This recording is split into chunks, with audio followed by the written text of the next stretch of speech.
네, 교육 재정을 어디에 어떻게 쓸 것인지를 두고 교육계 내부에서도 갈등이 참 많은데요. 오늘은 하연섭 연세대학교 행정학과 교수와 함께 교육재정 개편에 대한 방향 이야기 나눠보겠습니다. 영상 연결돼 있습니다. 교수님 안녕하세요.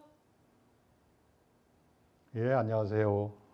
네, 지난 50년간 유지되어 온 교육 교부금 제도 개편 논의가 이제 본격적으로 시작됐습니다. 현재 교부금 제도의 가장 큰 문제점 뭐라고 생각하십니까? 예, 재정적인 측면에서 본다면 현재 지방교육재정 교부금은 칸막이식 재정 운용의 대표적인 예로서 유연한 재원 배분을 어렵게 하고 있습니다. 지금까지 우리는 튼튼한 재정이 당연한 줄만 알았는데 앞으로는 재정 위기가 현실화될 가능성이 매우 높습니다. 저출생 고령화로 대표되는 인구 구조의 변화, 복지제도의 성숙 등에 따라 앞으로 우리 재정은 매우 어려워질 것으로 보이는데 이를 극복하기 위해서는 상황의 변화에 따라 재원을 배분할 수 있도록 재정의 유연성이 높아져야 합니다. 그런데 불행하게도 현재 교부금 제도는 이를 심각하게 저해하고 있습니다.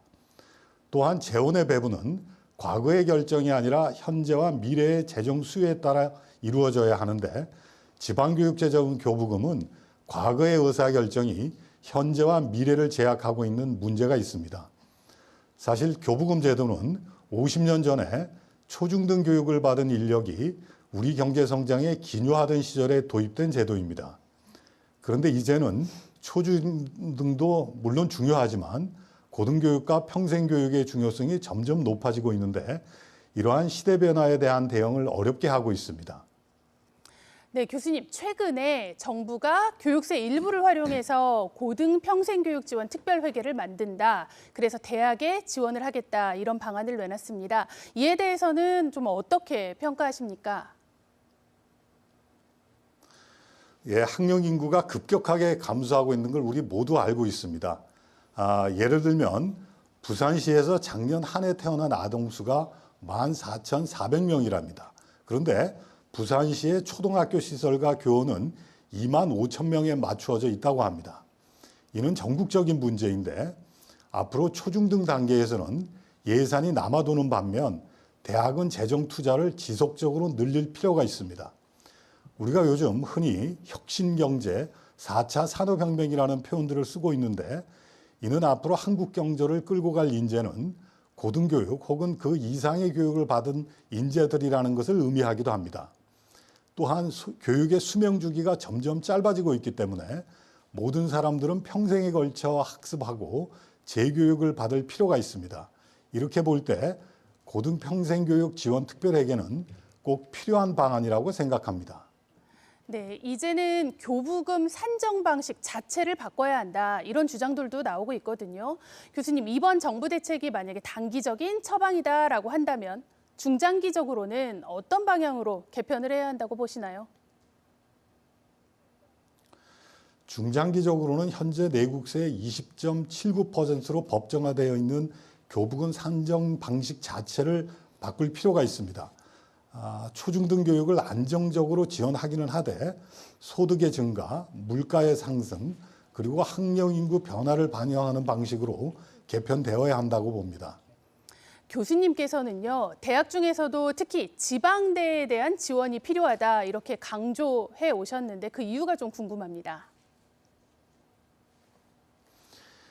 초중등 교육에만 투자되던 교부금을 대학에도 투자한다는 방안에 대해 우려하는 분들이 있는 것도 사실입니다.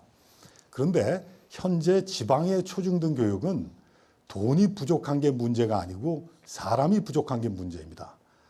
그러므로 지방의 초중등 교육을 살리기 위해서는 사람이 모여들게 하는 게 가장 중요한데 이를 위해서는 초중등 교육을 둘러싸고 있는 생태계를 복원해야 합니다. 이를 위해서는 지역 산업, 지역 대학, 교육청, 지자체 간 협력이 무엇보다도 중요한데요. 특히 그 중에서도 지역의 초중등과 가장 밀접하게 연관된 지방대를 살리는 일이 가장 중요합니다. 그래서 지방대를 지원함으로써 지방을 살리고 지방의 초중등 교육을 살리자는 취지에서 그렇게 제안한 것입니다. 네, 교수님 마지막 질문 하나 더 드리겠습니다. 대학들의 등록금 인상도 허용해야 한다 이런 말씀을 하셨는데요. 등록금이 지난 십수년간 동결되면서 대학의 재정 상황이 열악해진 것도 사실입니다. 그런데 우리 학생들의 생각은 또 다르거든요. 이 등록금 문제 어떻게 풀어가야 할까요? 현재도 법에서는 지난 3년간 물가 상승률에 1.5배까지 등록금을 인상할 수 있도록 되어 있습니다. 그런데 대학이 등록금을 못 올리는 이유는 국가장학금 이유형과 연결시켜 등록금을 올리면 대학이 국가장학금 이유형을 못 받도록 해놓았기 때문입니다. 대표적인 정부 규제입니다.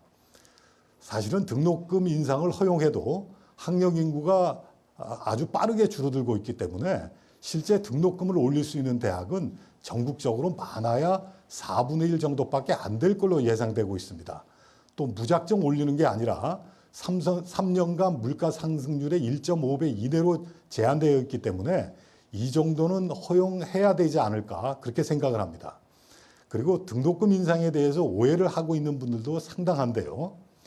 20년 전쯤에 미국 예일대학교의 신과대 학장님이 연대로 오셨는데 저와 대화하던 중에 낮은 등록금이 부잣집 아이들을 위한 것이냐 아니면 가난한 집 아이들을 위한 것이냐 이런 질문을 저한테 던진 적이 있습니다. 저는 그때 별 고민 없이 가난한 집 아이들을 위한 것이다 라고 답변했었는데 이분이 거꾸로라는 겁니다. 그 이후 제가 고민을 많이 했었는데요. 제가 내린 결론도 낮은 등록금은 부잣집 아이들을 위한 것이라는 겁니다.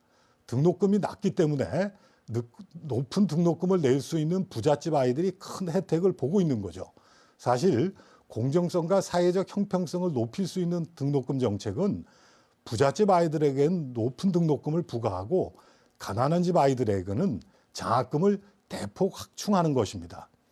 이를 위해서도 제한된 범위에서라도 등록금 자율화는 매우 필요하다고 말씀드리고 싶습니다.